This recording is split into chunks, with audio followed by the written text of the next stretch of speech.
कई सरकारें आई, कई सरकारें गईं, लेकिन माननीय मुख्यमंत्री पुष्कर सिंह धामी जी ने जो आज काम किया है, सरकार इतनी ईमानदार थी तो उसी समय उन्होंने ये इस पर रोक जो लगाई थी उसको वापस ले लेना चाहिए था। आज 9 साल का समय हो गया, लोगों को मालिकाना हक नहीं मिला। लेकिन इसमें के शासनादेश पूर्व में भी आ चुके हैं। इससे पहले अभी लाल पीले निशान लगे थे, उसमें भी कांग्रेस का पूरा योगदान रहा और कांग्रेस ने सरकार को बैकफुट पर ढकेला। और कुछ थोड़ा शक हो रहा है सरकार की नीयत पर, और उसके लिए डॉक्टर इंदिरा हृदय जी को मैं नमन करता हूं, उनकी सोच को नमन करता हूं।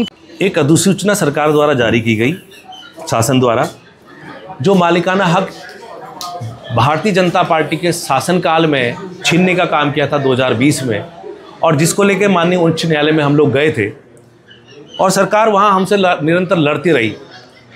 सरकार इतनी ईमानदार थी तो उसी समय उन्होंने ये इस पर रोक जो लगाई थी उसको वापस ले लेना चाहिए था। आज 9 साल का समय हो गया, लोगों को मालिकाना हक नहीं मिला, सिर्फ इस सरकार शासन की वजह से। और महज एक पटवारी की रिपोर्ट में कि यहाँ सर्वे नहीं हो सकता, जबकि आज टेक्नोलॉजी का ज़माना है। माननीय प्रधानमंत्री जी ने इतनी योजनाएं सर्वे की कर दी हैं, क्योंकि इन्होंने अवलोकन कर लिया था दस्तावेजों का। इनको पता था कि कोर्ट से क्या फैसला आएगा। सरकार की हर जगह किरकिरी हो रही है, लॉ एंड ऑर्डर्स में पूरी तरह विफल रही है सरकार। तो कहीं ना कहीं डैमेज कंट्रोल करके लोगों को ये मैसेज देने का कोशिश की जा रही थी कि भैया हम आपके हितैषी हैं और आपको हम आपका हक दे रहे हैं। आपने हक नहीं दिया, आपने 9 साल तक हमारा इस अधिकार से हमें वंचित रखा। तो इसको लेके आज हमने एक प्रेस कॉन्फ्रेंस की है। हमने मांग की, अगर आप इतना ईमानदार हैं, आपने जो गैर कानूनी तरीके से बोर्ड लगाए हैं लोगों की संपत्तियों में, जो वहाँ पर 1950 से काबिज है, उसको तुरंत हटाएं, सर्वे आप कराएं, रिकॉर्ड ऑपरेशंस पर काम करें और ऑब्जेक्शंस के लिए आप लोगों को टाइम दें। उसके बाद आप जो है बंदोबस्ती की प्रक्रिया को पूरा करें। आप बिना बंदोबस्ती हुए आप कैसे कह सकते हैं कि ये ज़मीन हमारी, ये ज़मीन तुम्हारी है? तो इन्होंने बिल्कुल इलीगल काम किया है। और सिर्फ ये चुनावी एजेंडा नहीं होना चाहिए, और ये ईमानदारी से लोगों को हक देने का काम किया जाना चाहिए। यदि सरकार इस पे ईमानदारी नहीं बरतती तो हम सरकार को चैन से रहने नहीं देंगे। आज मैं बहुत ही भाव विभोर हूँ। दमा डूंगा जवाहर ज्योति के जो सालों का संघर्ष था वहां के लोगों का, वहां की जनता का, जिसे हम सालों से संघर्ष कर रहे थे। कई सरकारें आई, कई सरकारें गईं, लेकिन माननीय मुख्यमंत्री पुष्कर सिंह धामी जी ने जो आज काम किया है और उस पूरे क्षेत्र को राजस्व गांव घोषित करवाने में अहम भूमिका निभाई है, मैं माननीय पुष्कर सिंह धामी जी का पूरे नगर निगम क्षेत्र की ओर से, हल्द्वानी की जनता की ओर से, दमा डूंगा जवाहर ज्योति की जनता की ओर से बहुत बहुत हार्दिक धन्यवाद करता हूं कि उन्होंने इस काम को किया है। हमने जो निगम चुनाव में जो वादा किया था कि हम जल्दी से जल्दी इसे राजस्व ग्राम घोषित कराएंगे, वो आज पूरा हुआ। वो आज उन सभी मेरे क्षेत्रवासियों का सपना पूरा हुआ है। उन सभी को ढेर सारी शुभकामनाएं और बधाई देता हूँ। जय हिंद, जय भारत, जय उत्तराखंड। देखिए, ये एक पुरानी लड़ाई है। लगभग 9-10 साल से इसमें कांग्रेस का संगठन इसके लिए लड़ रहा था, और वो कोर्ट से भी लड़ रहे थे, ज़मीन पर भी लड़ रहे थे। आज एक आखिरी पायदान तक कांग्रेस की कोशिशें पहुंची हैं। इससे पहले भी अभी ऐसा नहीं है ये एक ही मामला था कांग्रेस के लिए। इससे पहले अभी लाल पीले निशान लगे थे, उसमें भी कांग्रेस का पूरा योगदान रहा और कांग्रेस ने सरकार को बैकफुट पर ढकेला और सरकार बैकफुट पर गई।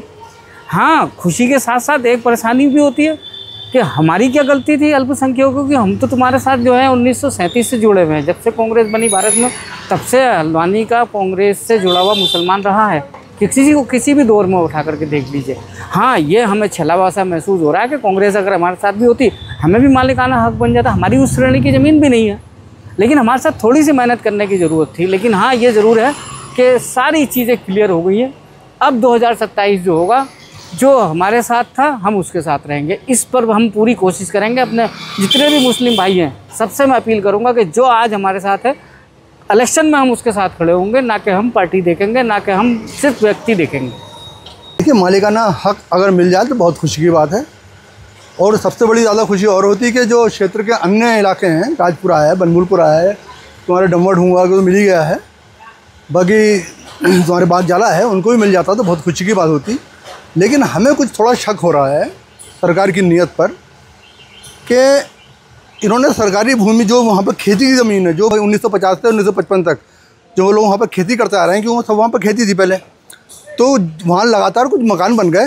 उन लोगों ने, कुछ लोगों ने बेच दी। जिन लोगों ने नहीं बेची, अपने बुज़ुर्गों की संपत्ति को संरक्षण करके रखा, उनको नहीं बेची। आज उनके ऊपर मतलब ऐसा लग रहा है सरकार की उन पर कब्जा करने की नीयत जा रही है। तो हम ही कहते हैं कि आपने फ्री होल्ड कराया, करने की प्रक्रिया शुरू करी है, लेकिन उन गरीबों की जो जिन्होंने अपना मतलब कुछ तन मन धन लगा के अपने तुम्हारे मजदूरी करके अपना पेट पाल लिया और ज़मीन को नहीं बेचा, तो जिन्होंने बेच दिया वो तो सही हो गए, उनको तो कोई परेशानी नहीं है, वो अपने लखपति बन गए, करोड़पति बन गए, उन्होंने अपना कारोबार भी खड़े कर लिए। लेकिन जो किसान गरीब है उसकी ज़मीन अगर छीनी जाएगी तो ये न्याय नहीं होगा। क्या गलत? देखिए, ये शासनादेश आया है जवाहर ज्योति और डम्बा ढोंगा के लिए, अच्छी बात है, लेकिन इसमें के शासनादेश पूर्व में भी आ चुके हैं और उसके बावजूद भी बहुत सी कार्रवाई और बहुत से कागज़ों के साथ और बहुत से चीज़ें ऐसी होती हैं कि जिसको करना पड़ता है। तो इसमें के शासन धरातल पे हो पाना तो उसकी खुशी अलग होती है। शासनादेश आया अच्छी है, लेकिन ये लड़ाई तो कांग्रेस काफ़ी टाइम से लड़ रही है। दूसरी, दीपक गुलूटिया इसमें कई बार लड़ाई लड़ चुके हैं और आज भी वो कोर्ट में मौजूद हैं। वजह यह है कि शासनादेश से खाली सब कुछ नहीं होता, इसके अलावा जो पेचीदगियाँ हैं वो दूर होने के बाद असल में उन्हें मालिकाना हक मिल सके, ये बहुत बड़ी चीज़ है। और ये मालिकाना हक मिलता है तो हम इसके लिए बहुत शुक्रगुजार हैं। शासन प्रशासन हो या जो भी इस कार्य को करता है, हम उसके शुक्रगुजार रहेंगे। लेकिन इसके साथ एक सवाल और उठता है कि जवाहर ज्योति और डम्बा ढोंगा ही क्यों, उन जैसी खुशियाँ और लोगों को भी प्रदेश सरकार को देनी चाहिए, क्योंकि जब से उत्तराखंड बना है तो इसकी ज़मीन के लेकर और मालिकाना हक को लेकर बहुत सी विसंगतियाँ पाई गई हैं, जो अभी तक आज 25 साल होने के बावजूद भी हम उसको दुरुस्त नहीं कर सके हैं।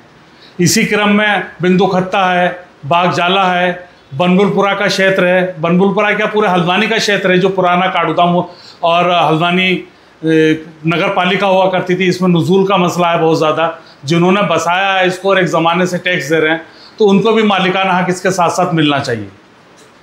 निश्चित तौर बहुत खुशी की बात है, डम्बा ढोंगा के लोगों को उनका हक मिला है और उसके लिए डॉक्टर इंदिरा हृदय जी को मैं नमन करता हूं, उनकी सोच को नमन करता हूं। उनके प्रयासों की बदौलत ये सब कुछ आज संभव हो पाया। हम सब लोगों ने भी समय समय पर इन मुद्दों को उठाने का काम किया है।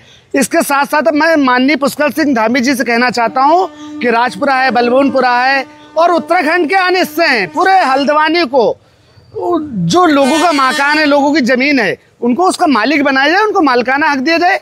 आए दिन लाल निशान लगाए जाते हैं, आए दिन गरीबों को डराने का काम शासन प्रशासन के द्वारा किया जाता है, लोगों को लोन नहीं मिल पाता, लोगों को सरकार की योजनाओं का लाभ नहीं मिल पाता, तो हमेशा अवैध अतिक्रमणकारी कहा जाता है।